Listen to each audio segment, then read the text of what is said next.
aujourd'hui. R12 150 GS. Oh, c'est quelque chose, hein. Oh bordel. Allez, c'est parti.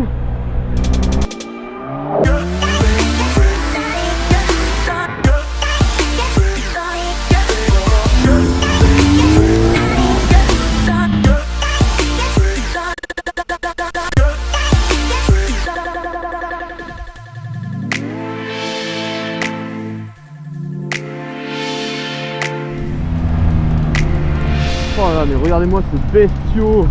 Oh bordel, et en plus il y a de la puissance, hein. Ça répond. Ok, bon, faut commencer un moment. Alors comme d'habitude, on va faire une première partie sur le quotidien, confort, prix, toutes les conneries.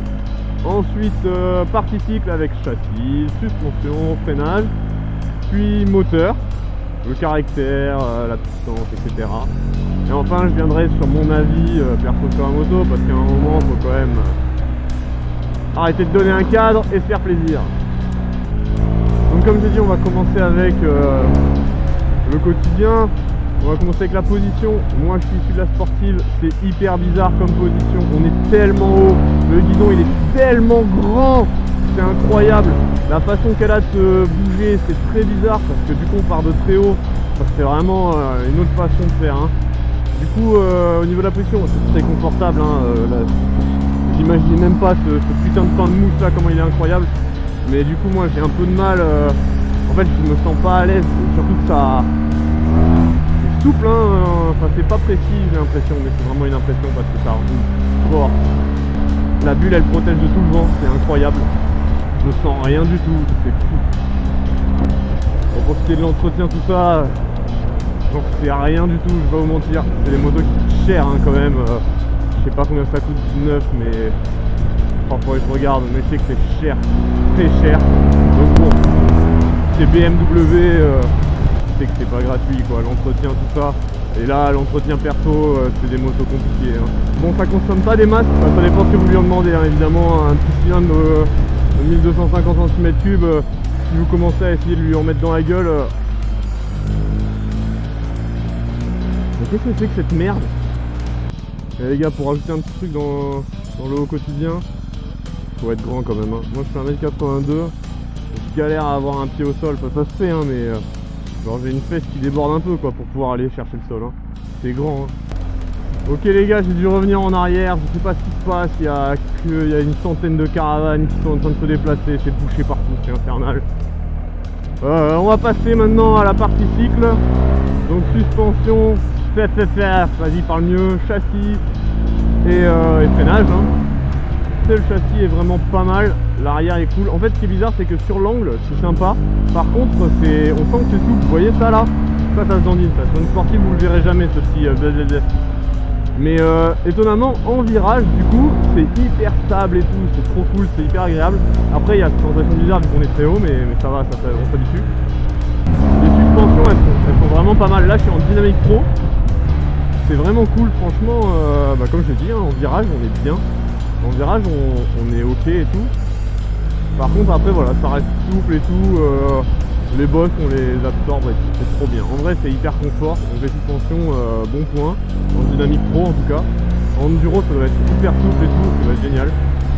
Enfin génial, c'est génial si vous voulez rouler tranquille, voilà. Bon maintenant le freinage, hein.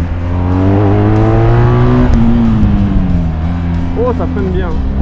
Ouais après vous vous en doutez, hein, ce qu'il a, l'équipement qu'il a, c'est du Brembo partout.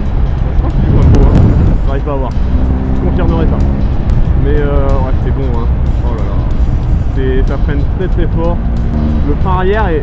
Ah, l'ABS se déclenche tôt, mais normal après. Mais il est quand même puissant, hein. Wow, avant arrière, bon l'ABS à l'arrière il se déclenche direct, mais c'est pas mal, hein.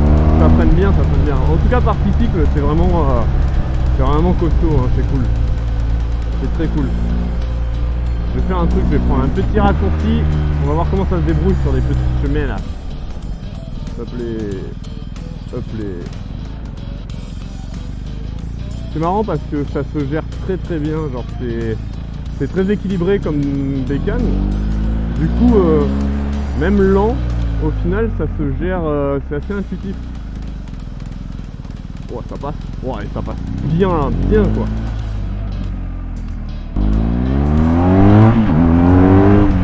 Eh ben maintenant le moteur hein. Bon là en Dynamic Pro du coup il sort vraiment pas mal. Ouais c'est cool hein. Il y a vraiment, bah, c'est un gros bicylindre hein. Il y a du répondant, hein. Il y a vraiment du répondant.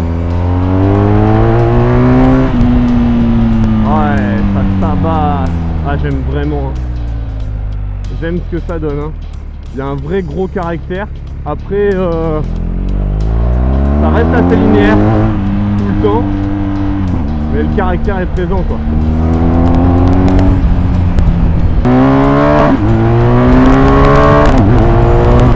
Ah le shifter est pas dingue hein.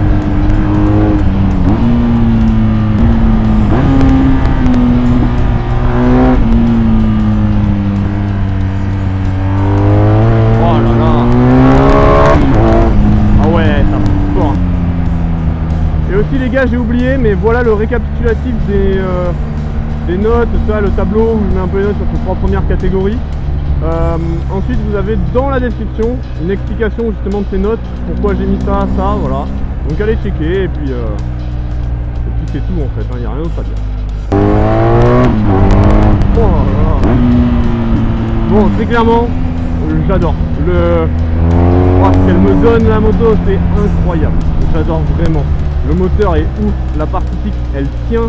Alors en fait c'est ça, c'est que des fois t'as des motos comme bon je les ai pas testées mais c'est vraiment des Hondi, parce que c'est beaucoup de monde qui le disent, mais le coup des MT-09 tout ça qui sont des motos qui ont des moteurs de fou mais qui sont un peu en retrait par rapport au châssis qui tient pas la route quoi, des suspensions un peu trop molles et tout quoi, qui arrivent pas à tenir la puissance.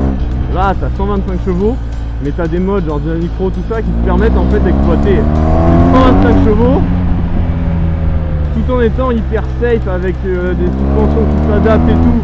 Oh, c'est dingue, c'est franchement dingue. Après bon, faudrait voir vraiment sur un essai hyper long avec vraiment tester plein de modes et tout pour que je sache vraiment ce que ça donne tous les jours. Mais là, en moto, un petit daily là, oh non mais regarde ça, t'as une moto hyper puissante mais en même temps c'est confort et tout, c'est trop cool. Bon après faut quand même vous donner des petits trucs que j'aime pas. Bon déjà la position, voilà, c'est pas mon kiff, le guidon il est tellement grand, je me sens pas hyper à l'aise en fait, j'ai l'impression je sais pas, c'est bizarre un peu, j'ai l'impression de pas pouvoir très bien la contrôler en fait. Contrairement à une sportive où tu tiens tout, là c'est un peu, voilà, j'ai l'impression que c'est tellement grand que c'est dur à bien la tenir.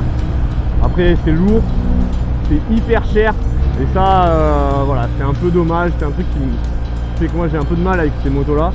Puis après, j'ai pas encore testé d'électronique sur des sportifs, hein, de vraies motos avec plein d'électronique comme il y a maintenant. Mais là c'est un peu, c'est très cool sur certains points. Genre voilà, c'est une suspension avec le mode Dynamic Pro qui sont cool et tout. Mais du coup c'est les lèvres là qui te cassent ou qui te coupent l'injection d'un coup. Alors, ça j'arrive pas, j'ai vraiment du mal. Mais sinon, putain, une barre de kiff cette moto. Bah écoutez l'équipe, voilà, c'était le test de la R1250 GS.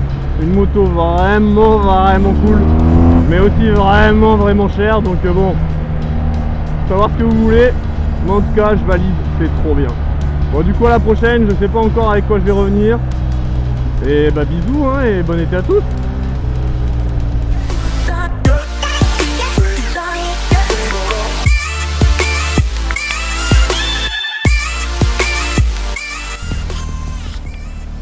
Vas-y, mes frères, ils jettent tout par terre là. L'autre il roule à moitié à... Oh bordel. Oh le respect, c'est incroyable.